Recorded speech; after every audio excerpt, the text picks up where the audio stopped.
Hello, welcome back to PRI2024. I'm with Miss Zhang. We're here with the Snell Foundation. A lot of great information coming out of here. I had a lot of questions for them the other day, and they were absolutely fantastic with Hong, and we have Steve and Dennis off camera. They've just been absolutely wonderful. So we decided, hey, let's do a sit down, and some of that information that I got, I thought would be great to share with everybody. So we wanted to go over it. So Ms. Hong, if you can tell us about yourself, your position, and here at Snell. Great. Well, thank you, Zhang, for the opportunity to reach out to your communities. And my name is Hong Zhang. I'm the Education Director for the Snell Foundation. And here we are in Indianapolis, PRI show. And the purpose is to let everybody know that we're here for everybody's safety to really introduce the new SA2025 standard, and so that you can enjoy the fun stuff with some management to the risk involved. Oh, man. Yeah. That's a great point. So, yeah, we do have the new 25 coming out, which we'll talk about in a minute. But can you tell me about the history of the Snell Foundation? What is the Snell Foundation? Oops. Snell Memorial Foundation is the original name when the nonprofit organization was set up in 1957, because Pete William Snell was the Racer of the Year for the SCCA, and he had a fatal crash with a helmet that utterly did not provide any protection for him. Oh, that's normal. So in 1957, there was no standards. The fact that he even had a helmet might have been impressive. Exactly. So when the accident happened, the United States did not have a single helmet standard. A helmet standard is kind of a evaluation for performance for the safety device.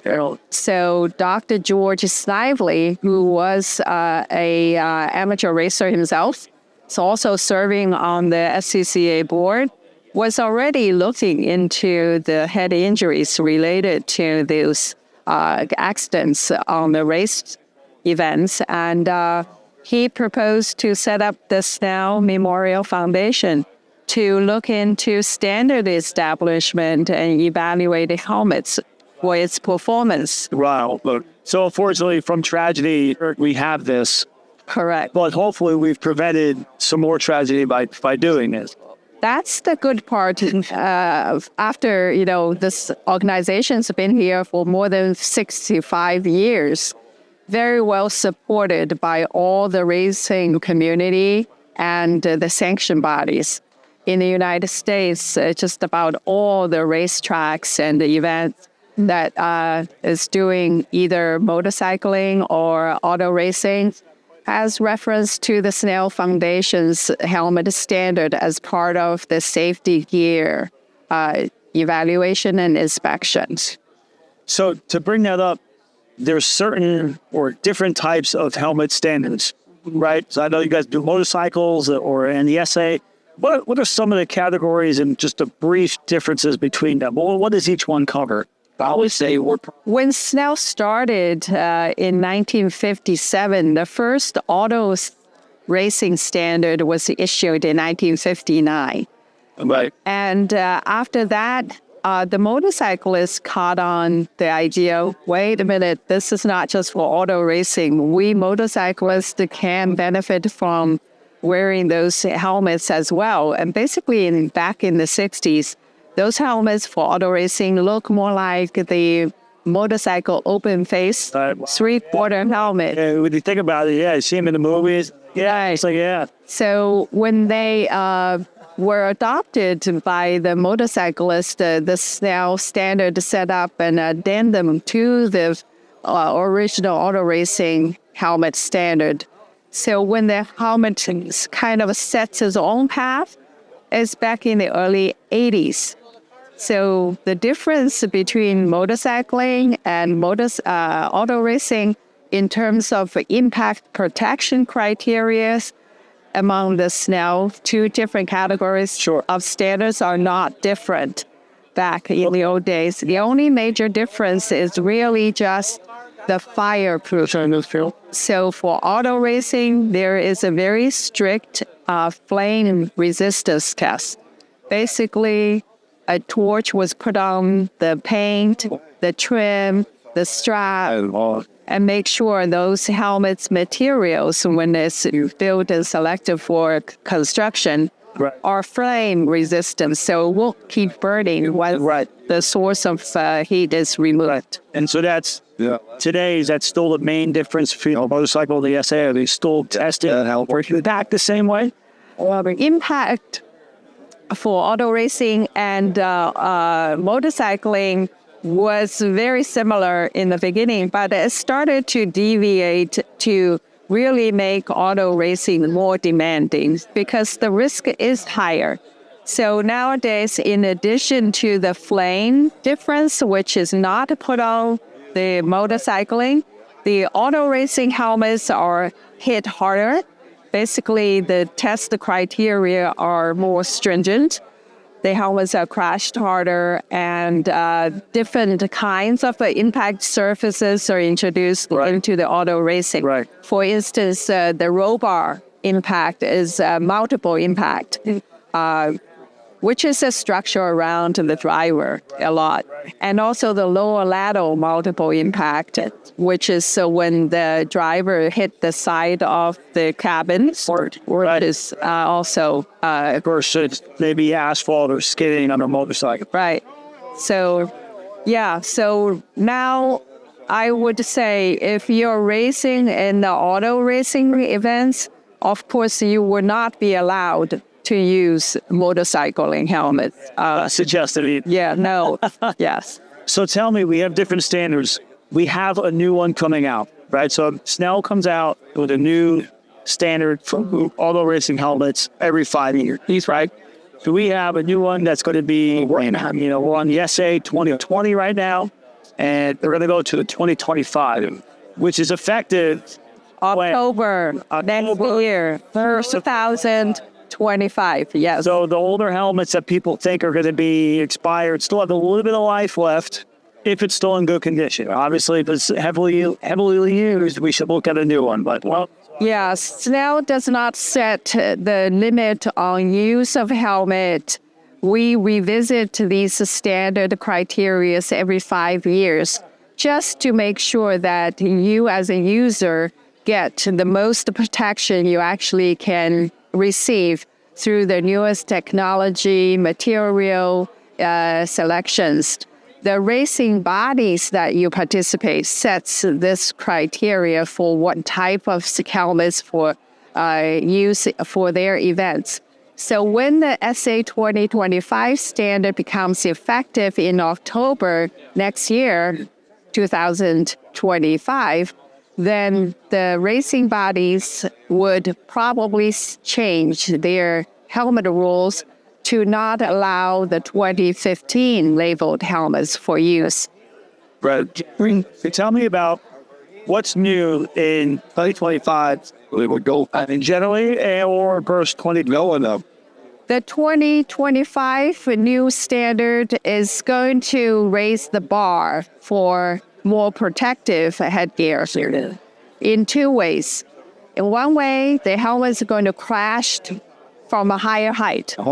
The impact velocity will be increased, and the threshold for pass or fail will be also increased, which means we will lower the peak G-force allowed to get to the dummy from the previous 300 peak G to only from the 300 peak G to 275 peak G.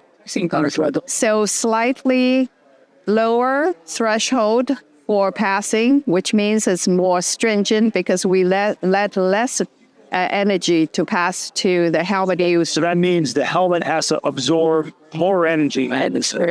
Exactly. So it's going to be softer and yet harder at the same time. Yeah, it would cushion the head better to allow less peak Gs to get to the wearer's head.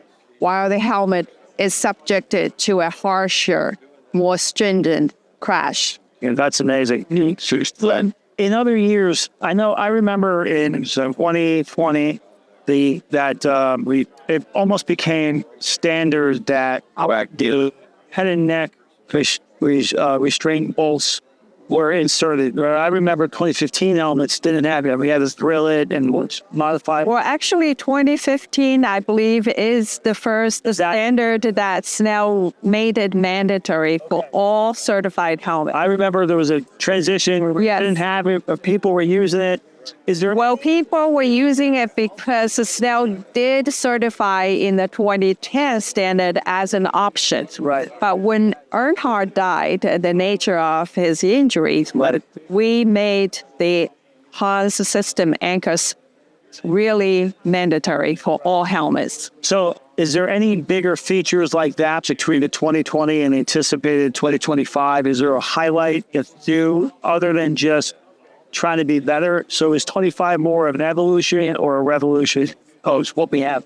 I would say it's always been a gradual increase the level of protection over the years, because there's not going to be a drastic change, because we are observing how people can effectively design helmets or use a newer material to increase the capacity of the helmet handling the severe blows.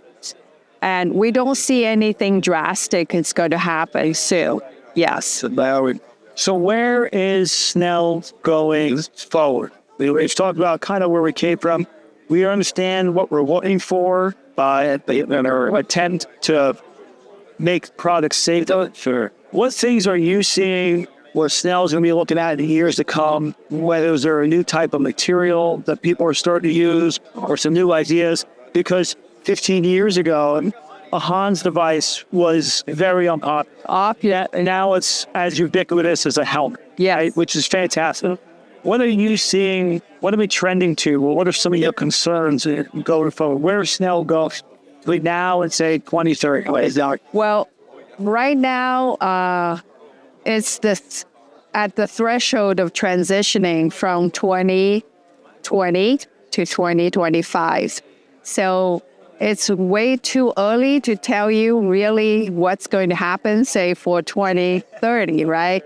But from now on till maybe 2029, we would be collecting a lot of information from science and from medicine.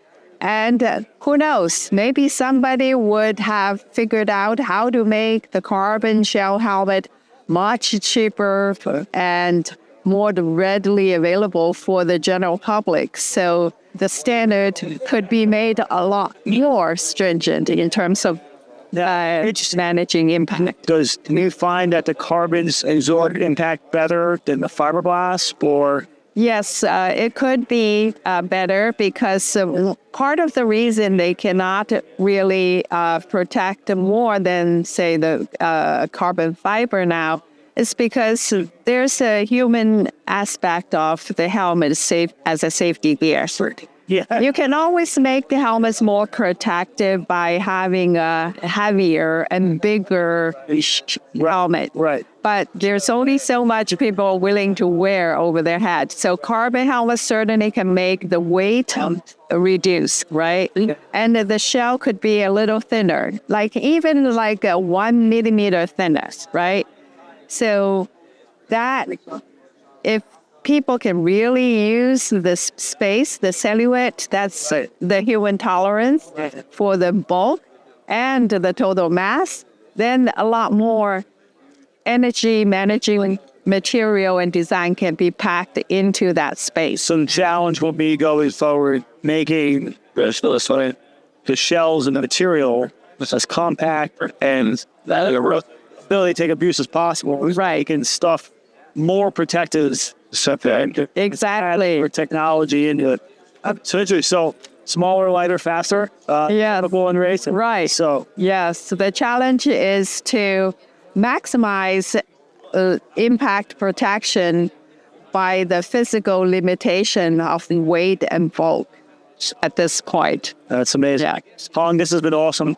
Is there anything that you want to add or we should know about Snell? How can we support you? How can we help the Snell Foundation? It is a nonprofit. Thank you for asking that. Yes, so we always are here to show people how we, as a nonprofit, to act on the benefit of the public. We are a nonprofit, and we have a Snell Education Center that is set up as a charitable tax-deductible entity that you can make a contribution, support that's tax-deductible. So the link is at the Snell website. Please make your donation and get your deduction at the same time so that we can do more. We'll put a link in the comments. Thank you. Oh my God, this has been a pleasure. Thank you so much. Thank you Please, for guys, having this opportunity. help out Snell. Remember, they don't just make us safe now. They're looking out for us in the future, but they're small. They need our help. So thank you, folks, and thank you, Ms. Hunt. Thank you, John.